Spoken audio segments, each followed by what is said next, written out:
One reason that WorkStar, my organization with multidisciplinary practice with a number of doctors, really likes the InVision experience for our patients is because of the technology you guys wield, state-of-the-art, 3.0 Tesla, 2 scanners, one a brand new with a wide open aperture for people that tend to get claustrophobic and feel a little tight, which is one of the big barriers psychologically some people have. I would say maybe only 5 or 10%, but nonetheless, the fact that you guys have committed to that level of technology and that structure in your scanner, it really opens the door for that subset of people that heretofore we didn't have a good device without sending them other places, and sometimes other places further than you folks are. The second reason that we really are fans of InVision is you've got excellent readers. They don't miss things. They bring up questions in terms of their readings that lead the doctors that are referring to you to ask other clinically relevant questions that can lead them to better diagnosis and better care for the patient. And finally, the patient experience that is provided at InVision is second to none other than I'm aware of. And that is you treat the patient like they're royalty almost. You'll pick them up. You'll bring them in. If they come in on their own, the moment they hit the door, the feeling is one of coming into a high-end hotel with that level of guest services. Everyone feels welcome here. That your folks put people at ease so that they do better in the scanner. A nervous person in a scanner will tend to wiggle around and be jittery, and that can degrade the imaging.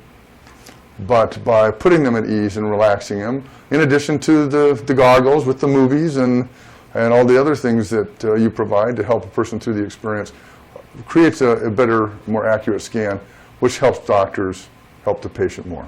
Well, first off, thank you for the kind words and for summarizing very well, probably better than I could, what we try to accomplish each and every day. And as you pointed out, we do now have a second MRI, also a 3T, because that is still to this day the gold standard. This new 3T technology allows us to not only reduce scan time, which makes the patient experience better, but also increase and improve on that image quality. And that obviously leads to better diagnosis and more accurate diagnosis. And it will then help the treating physician with the right course of action. I think what your last comments about the patient experience is sort of the cherry that we like to put on top of it. And yes, transportation services are available, cotton slippers, warm towelettes, Big Island candy cookies, you name it, fresh apples. We try to provide ultimately an environment that isn't not only unique, but almost spa-like, because what we have recognized is that many patients not only appreciate it, but it puts them at ease and it allows them to get through that scan and that procedure more successfully. You tickled me a little bit there. I was thinking if you threw in a massage, Kalani might be worried about what you guys are doing down here. That said, I don't think enough can be emphasized about the power of magnetic resonance imaging, MRI. Is a tool, an extremely powerful tool that helps doctors treat patients. We started with imaging back in the 1920s and 30s with Madame Curie getting x-rays, which were, if you think about the history of healthcare, an ability to make a diagnosis, x-ray vision, that was like stuff only Superman could do. But then human beings could do it, and what that did to revolutionize medicine. MRI is now, today, in the 21st century, is replacing x-ray as the imaging tool of choice for a number of reasons. Number one, it can literally scan any part of the body and come up with the details that you need to understand what's going on pathophysiologically. I can't overstate the importance of structure and function in analyzing the body, particularly when disease and pathology set in. And in the field of medicine I'm in, which is musculoskeletal medicine and injury recovery, that is even more so. Take that, plus the fact that an MRI, because it's magnetism, does not have X-rays involved or alpha particles or any other damaging radiation whatsoever. It's totally safe and has been proven so.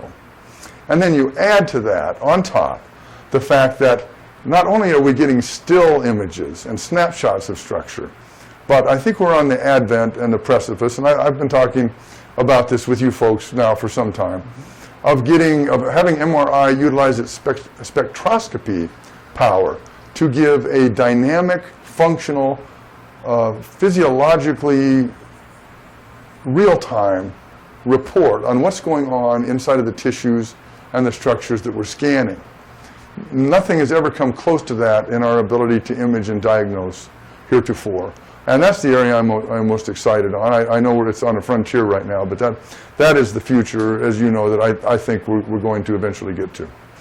I just want to leave you with one little kind of a vignette, anecdote, or observance, which I find interesting. I just came from a medical conference, actually, a rather conservative medical conference, and they were talking about, well, when should we get an MRI and X-ray and so forth? And there were a number of people in the room who said, oh, you should wait several months before you roll out MRI technology.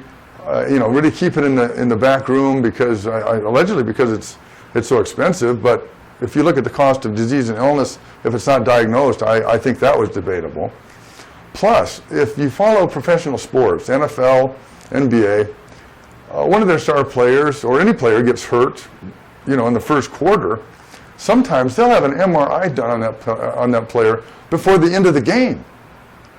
So, and that comports to my clinical experience. I think the earlier you can scan, the more accurate your diagnosis will be. And an early accurate diagnosis is a foundation of good targeted medical care with superior outcomes. So that's why I'm bullish on MRI.